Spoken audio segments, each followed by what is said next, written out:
Years ago, in solitude at Selignac, I was profoundly moved when I came across the letter from hell and felt I had to translate it.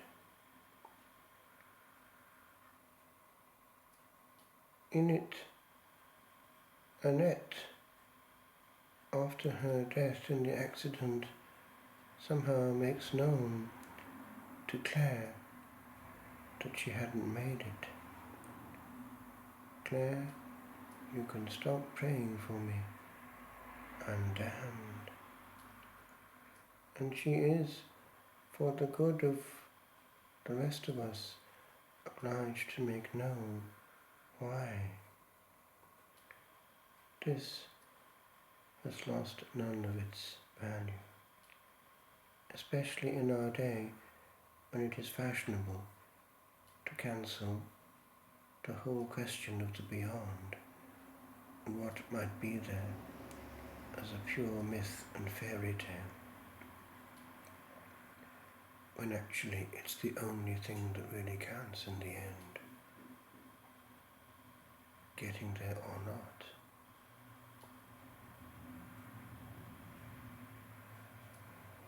And she then goes into some detail which was verified later and found to be true, things that Claire could not have known. You know the period of my youth. I'll fill in a few details. By my parents' plan, to tell the truth, I ought never to have existed. It was for them, in actual fact, a disgrace. When I arrived on the scene, my two sisters were 14 and 15. Had I never been born, could I now be annihilated and escape from these torments? No will could be as strong as the one with which I would relinquish my existence like clothing made of ashes to be scattered in the void.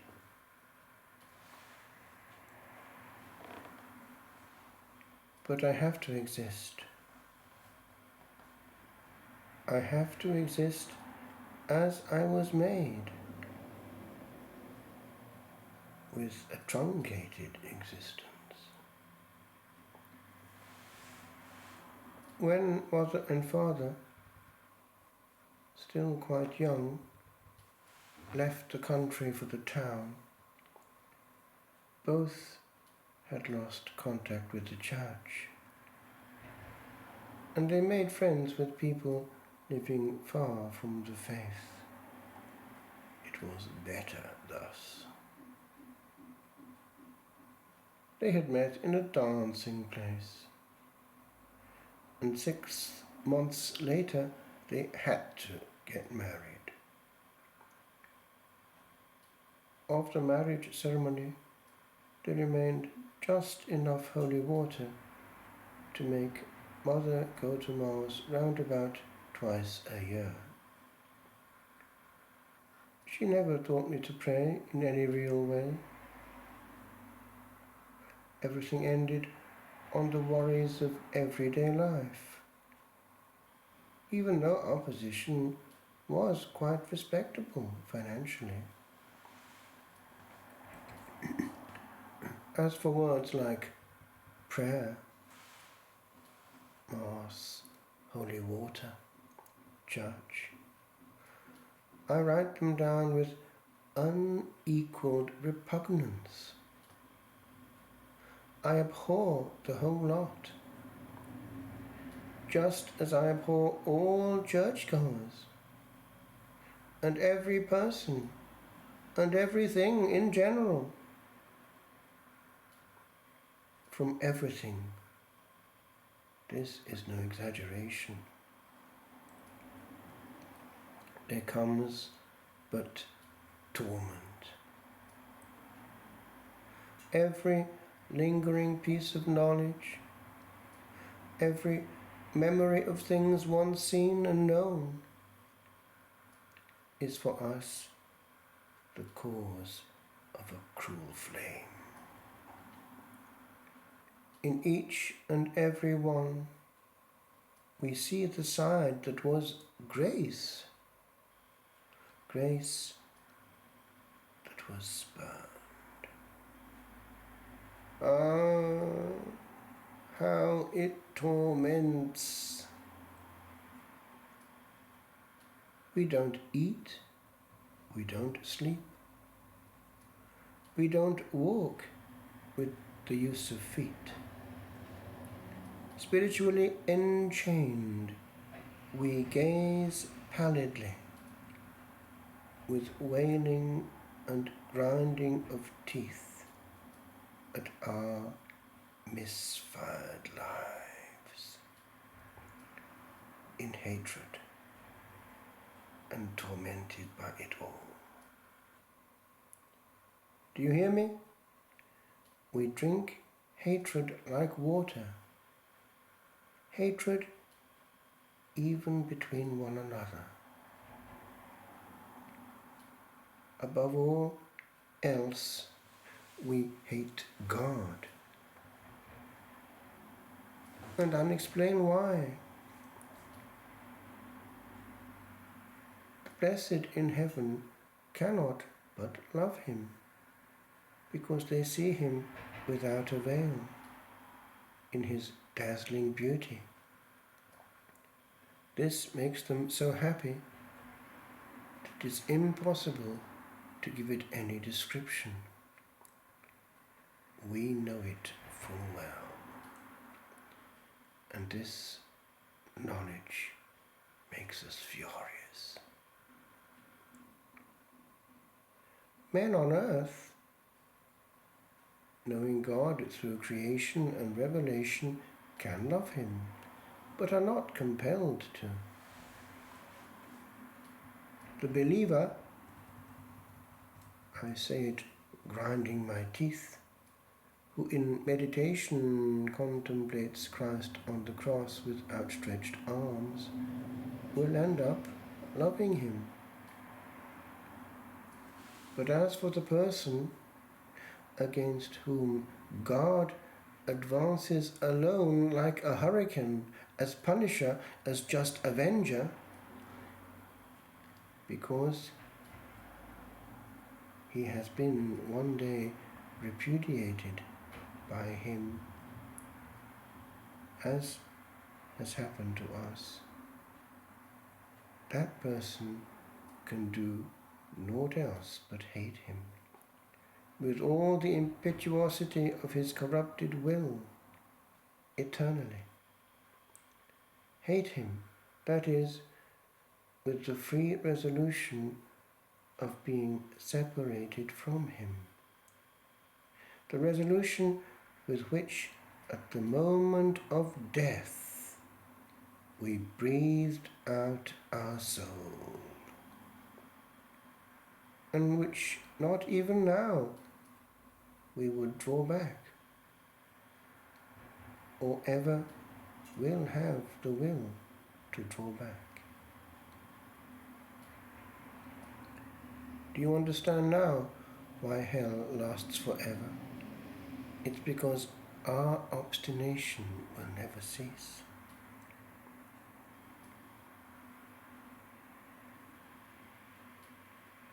Against my will, I am compelled to add that God is merciful even towards us. I say against my will because even though I write this letter with full deliberation, it is not nevertheless permitted me to lie, as I would be very ready to do. Thus the eruption of injuries that I would like to vomit out, I have to stifle. God is merciful to us in not letting us go on, spill out our evil will over the earth, as we would have been ready to do. That would have increased the number of our faults, and consequently our sufferings. He makes us die prematurely, as he did for me. Or else, he makes other attenuating circumstances intervene.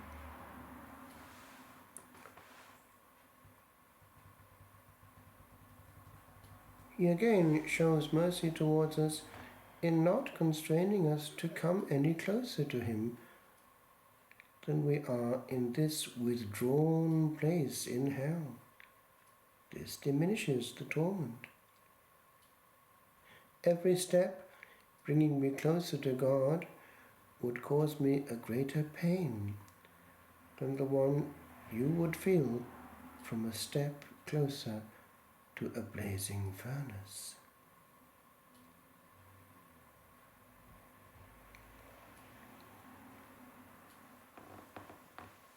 She goes on to be appalled by the way that the devil cannot bear children receiving communion early and purely. We can see from this communication from the beyond that the ingredients of a lost soul are hatred and torment.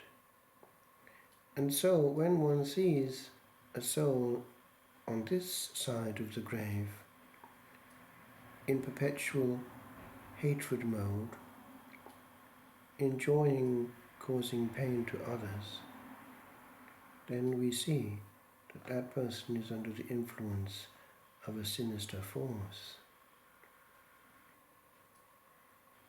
When the Lord left us the new commandment, he wished to draw our attention to the big question, on which will we be examined. Hatred in the soul in this life, unforgiveness and bitterness, pleasure in causing pain. All this is a worrying signal.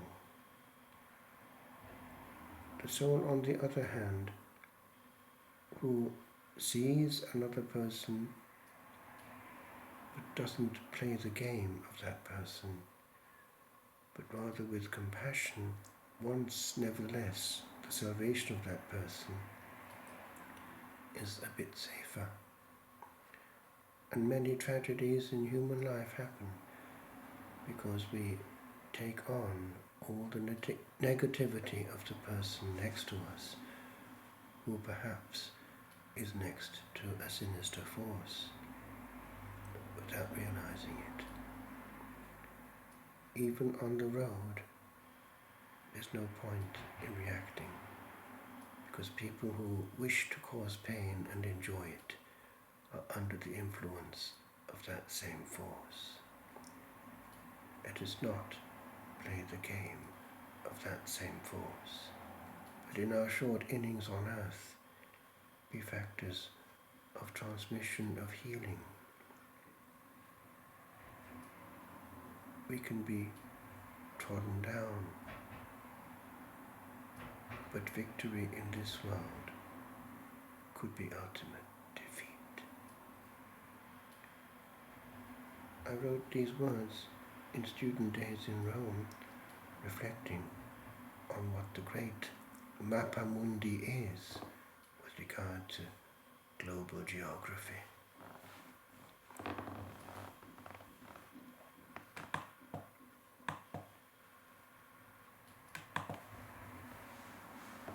There is a place beyond geography where pain is heard no more, where pain is all that can be heard, forevermore to be the echo of the last unvoiced call, no larynx made, where fade the very sounds that matter for a while. For matter there is none. And where these lie, yond sleep's sweet bounds, there is a rest that is best taken ne'er. O little field of stones, each silently awake upon strange rest. A story vast hangs on your chiseled words, and quietly a pendulum rocks onwards at the last.